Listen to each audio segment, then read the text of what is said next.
Maintenance of the body of the VMS dosing pump. We now show you how to substitute the body of the VMS dosing pump.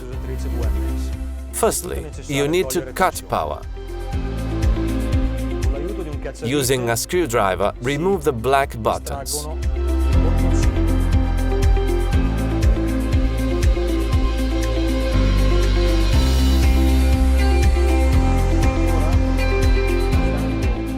Use a wrench to unscrew the nuts.